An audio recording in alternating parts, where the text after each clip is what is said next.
Coming up on the Q30 Newscast, there are some rapid changes happening with political figures right here in Connecticut. And the Q30 News team explores Phi Gamma Delta's career event opportunity. Plus, the QU women's basketball team is headed to the big dance. All this and more on the Q30 Newscast. This is the Q30 News Nightcast.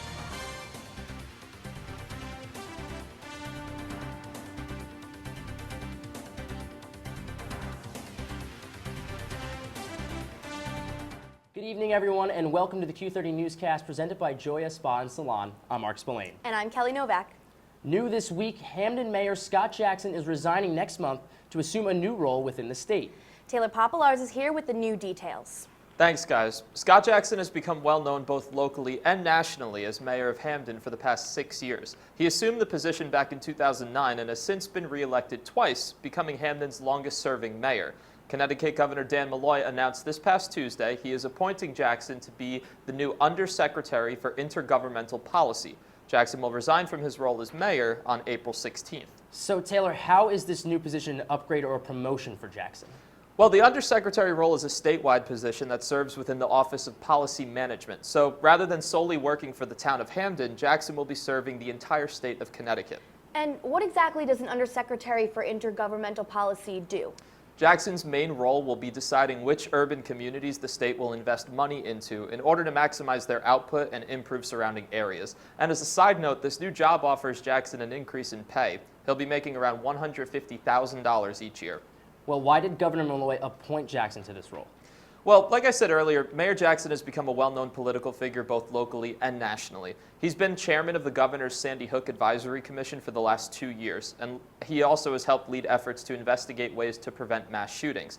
He also served on the governor's panel that focused on Connecticut's response to recent storms, including Tropical Storm Irene in 2011. So beyond his successes as Hamden's leader, he has become quite an impactful leader in the state.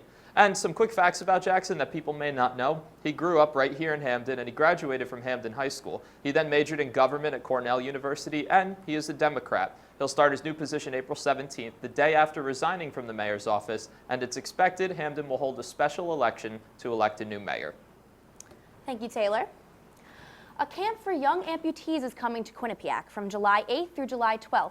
Camp No Limits is a nonprofit organization that helps campers and their families learn how to become more independent. The camp also helps participants learn about available recreational activities and potential prosthetic options. The camp fee is $500 and will be held on the York Hill campus. Fraternity Phi Gamma Delta recently held a career event for students. Sami Moore takes a look at the opportunities the fraternity offered. Quinnipiac University's newest fraternity, Phi Gamma Delta, hosted an event tonight called How to Get and Keep Your First Job. The organization, known as Fiji, had asked 5 speakers from various careers to discuss what they look for when hiring and what they look for once someone gets the job. Jill Farrell from the QU Career Center was among these speakers. This was the fraternity's second event since colonizing last semester on November 1st. The previous event hosted before winter break was a success. Corresponding Secretary Tyler Walsh said that the first event and tonight's are helping the fraternity work towards their goals. Personally for us, we've achieved everything we've wanted so far, and we're just working towards our goal of getting bigger, working towards our chartering, and just keep building this great fraternity that we have here. President of Phi Gamma Delta, Stephen McCormick, believes that the fraternity is reaching these goals. Everything's been going great. I mean, we've really made a strong effort to get our name out there on campus, and we've been really getting a strong reaction from all the different groups on campus, so I think we've been doing a great job. This event was considered a recruitment event, following the school's preferred 365 recruitment method. Phi Gamma Delta plans to raise more awareness about their new organization by hosting other events this semester. I'm Sami Moore, Q30 News. Former Connecticut Governor John Rowland was sentenced to 30 months in prison on Wednesday for his role in a political consulting scheme. Rowland was convicted in September on charges alleging that he paid $35,000 to work on the campaigns of former GOP congressional candidates Lisa Wilson Foley and Mark Greenberg. Rowland served as governor from 1995 to 2004 and will begin serving his sentence June 16th. Coming up on the Q30 Newscast, Quinnipiac women's basketball advances to his second ever NCAA tournament with MAAC Tournament victory. Chandler Thornton will stop by to give us the details. Plus, all the latest on the recent Israeli elections, and Sami Moore is here to give us the weather. Sami? Thanks, Mark. Coming up on the Q30 Newscast, you'll get a full look at our weather forecast. As you can see, as a little pre-tease, I'll tell you that today it was so nice out. 35 in Meriden, 35 in Hartford, and 35 in Waterbury. Will it be like this for the upcoming days and the rest of the week? Stay tuned to find out. The Q30 Newscast is presented by Joya Spa and Salon. For more information, visit www.joyadayspa.com.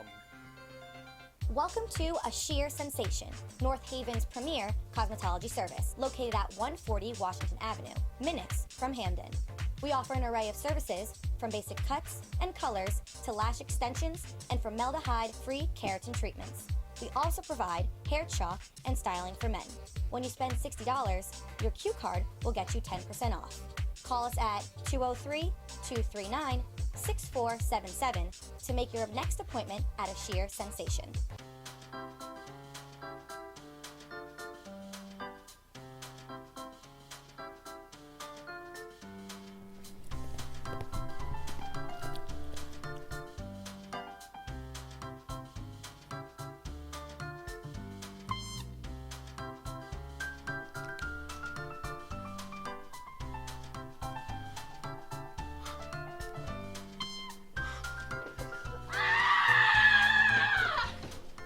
That was then, this is now. Don't be just a number. Hello, welcome to Chameleon. At Chameleon Hair Color Cafe and Spa, it's all about what makes you feel beautiful. Their professional team is dedicated to helping you reach your customized beauty goals from your head to your toes. Chameleon Hair Color Cafe and Spa, where it's all about what makes you feel beautiful. Okay, so highlights for this week look pretty solid. Men's hockey versus Yale, men's basketball Iona. Got some pretty nice graphics too, some OTSs, full screens. Yeah, and I was also thinking for a feature idea, we could do something about head coach Rand Pecknell from the men's ice hockey squad with the new year and new players. Yes, that definitely sounds good. Yeah. Yeah. Wait a minute. Where's Mike? What's up, guys? Sorry I'm late. What are you doing? What? Freshman.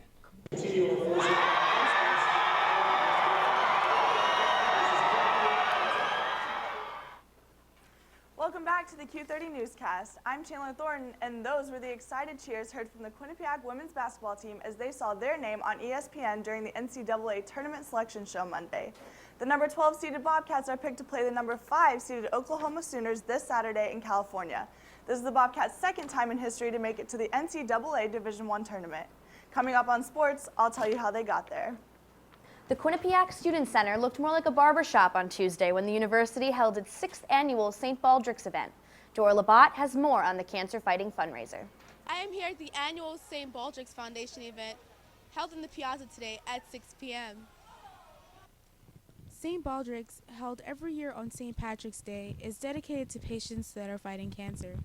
Quinnipiac students attended the 6th annual St. Baldrick's event held by Student Programming Board to buy raffle tickets, t-shirts, hats, play carnival games, and take costume pictures in the photo booth.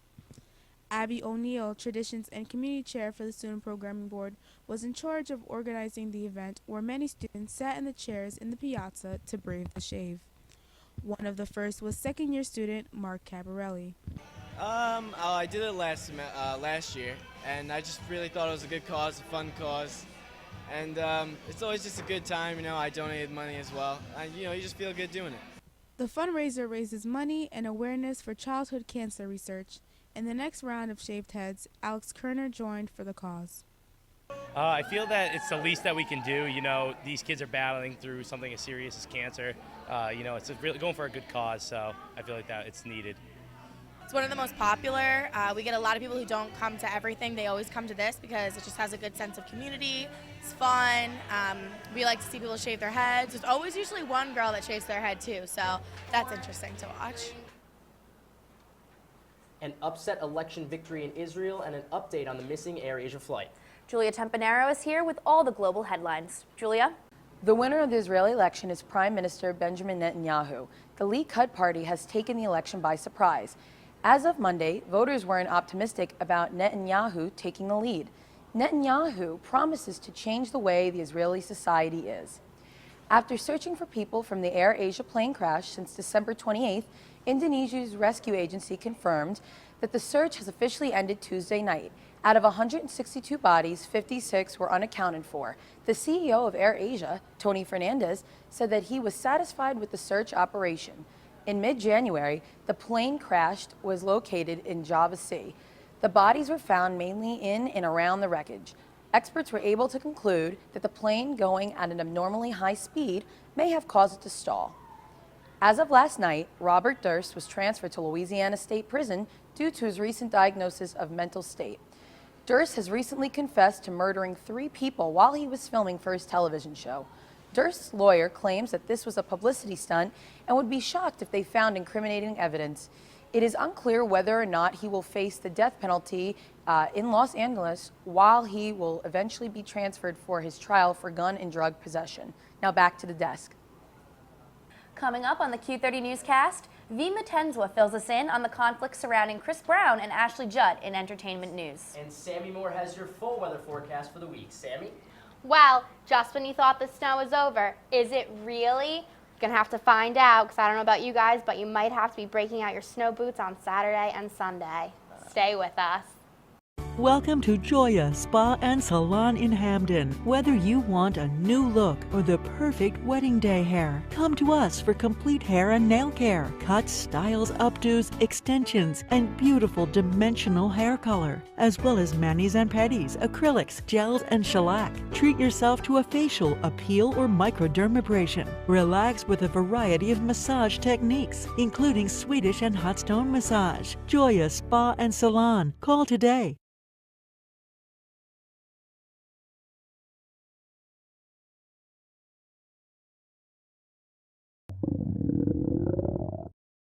I could really go for a Ray and Mike's sub right now. Come to Ray and Mike's and try our Philly chicken and cheese for just over $4. Giant cheesesteak subs and mouth-watering boar's head sandwiches for as low as $4.75. Q-Cash accepted just a mile down the road on Whitney, here at Ray and Mike's. Looking for debate and analysis of your favorite Quinnipiac sports? Attacking and pressing. I mean, right, and it's not and what they're doing isn't working. But unfortunately, they couldn't finish the Colgate game, so I think definitely those are the keys that the Bobcats need to watch. Had guys that can take the ball in the latter stages of the second half. I think those even are with limited minutes. In the MAAC, they play the run and gun style. Q30's and QBSN's Bobcat Breakdown brings all that to you and more. Live every Monday night at 8:30. Tune in to see analysis of your Bobcats from the week before. Every sport from every season, it's all right here on Bobcat Breakdown. Welcome back to the Q30 Newscast. It's time for your full weather forecast with me. I'm Sami Moore. First, we're going to take a look at today's temperatures. As I told you earlier, it was 35 in Waterbury, 35 in Meriden, and 36 in New Haven. Now, if we take a look at the national map, we can see that in New York it's 36, in Boston it's 25, and all the way over in California it's 66 and 64. And in Dallas, it's 64 degrees. So your 7-day forecast, I don't know about you, but it is formal season. But it looks like on Friday and Saturday, you might have to be breaking out your snowshoes when you're walking to take pictures and saving your heels for when you get there. I know I might have to, because on Saturday, it is going to snow, but it is going to be 48 degrees, so maybe there's a chance I can get away without them snow boots. But as for Monday, Tuesday, and Wednesday, it continues to get better, and it comes sunny again, and we can all be happy across campus. Now, if we look at a regional radar, as I said, the snow's not coming in until about Friday and Saturday, so right now everything's clear. But the green that we see that is coming up, that is the snow that we need to be on the lookout for. Now, for tonight, when you're leaving the library, it's going to be 19 in New Haven, 16 in Meriden, and 16 in Waterbury. But then again, for us in Hamden, it's going to be 15 degrees. It's going to be partly cloudy, and the winds are going to be coming northwest at 13 miles per hour. Now for tomorrow, it's going to be 38 degrees and sunny, so you're only going to need to wear a light jacket, nothing too heavy. And then the winds are going to be coming at 14 miles per hour. Now that's it for your full weather forecast. I'm Sami Moore, now back to the desk. Coming up after the break, Chandler Thornton gives us the full rundown of women's basketball and men's and women's ice hockey. Stay with us. Welcome to Joya Spa and Salon in Hamden. Whether you want a new look or the perfect wedding day hair, come to us for complete hair and nail care, cuts, styles, updos, extensions, and beautiful dimensional hair color, as well as manis and pedis, acrylics, gels, and shellac. Treat yourself to a facial, a peel, or microdermabrasion. Relax with a variety of massage techniques, including Swedish and hot stone massage. Joya Spa and Salon. Call today.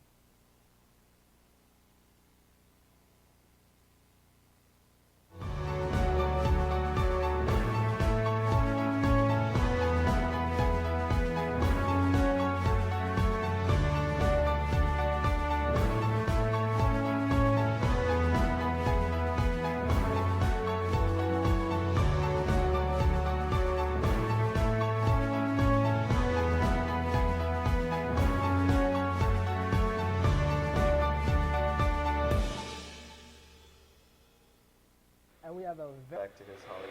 This is my mom.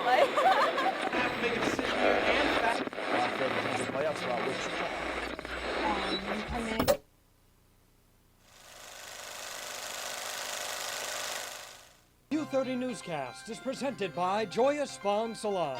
For more information, visit www.joyadayspa.com. Welcome back to the Q30 Newscast. It's been a big couple of weeks in sports with the QU winter sports teams competing in conference and national tournaments. And Chandler Thornton is here to give us what's what with Quinnipiac Athletics. Chandler, what do you got? Thanks, guys. What an exciting time for Quinnipiac women's basketball as they continue to make history. The Bobcats clinched their spot in the NCAA Division I tournament after a 72-61 win over the second-seed Marist Red Foxes. This victory marks a new program record for wins in a season. Senior Jasmine Martin continues to lead the momentum for Quinnipiac with 18 points against Marist and receiving MAAC Tournament MVP honors. Quinnipiac will begin their journey facing Oklahoma this Saturday in Stanford, California. And men's hockey continues with success as they head into the ECAC hockey semifinals. The Bobcats defeated Union in a 2-1 series victory in the quarterfinals where goalie Michael Gartig hit a career high of 37 saves in the third game. Junior Soren Janssen also proved to be an asset with 2 early goals against the Dutchmen in the last game. This will be Quinnipiac's third trip to the semifinals. They are set to face the number 17 seed Harvard Friday in Lake Placid. Leading scorer Sam Annis was injured in the third game of the quarterfinals. He left the game and did not return. College Hockey News reported today that Annis will miss the ECAC tournament this weekend because of the leg injury. And women's hockey ended their successful season with a 5-0 loss to number 3 seed Harvard in the NCAA women's hockey quarterfinals. This was the Bobcats' first ever appearance in the NCAA tournament. Senior Erika Uden Johansson will continue on as she was named to the Swedish women's hockey national team roster for the 2015 IIFH Women's World Championship. This will be her 5th appearance in an international championship tournament. Johansson finishes her career at Quinnipiac ranking 3rd in program history in goals and assists. That's it for sports, and back to you guys. Thank you so much, Chandler. Now let's switch gears to men's basketball and President Obama's NCAA tournament bracket. The president has filled out a bracket on ESPN every year since 2009, and this year he is taking the University of Kentucky to win it all. Obama is predicting the rest of the Final Four will be filled by Villanova, Duke, and Arizona, with Villanova finishing as the runner-up. And something interesting of note, Kelly, is Duke, the only team that he's predicting to make it to the Final Four that doesn't have a Wildcat as a mascot. So just an interesting little fact. Yeah, that's weird for Obama. That's all the time we have for today on the Q30 Newscast. Thanks for watching, and don't forget to follow us on Twitter at Q30 News and check out our website at Q30television.com. And be sure to tune in next week, same time, same place, for all of your Quinnipiac news coverage. For Kelly Novak, I'm Mark Spillane. Good night, everyone.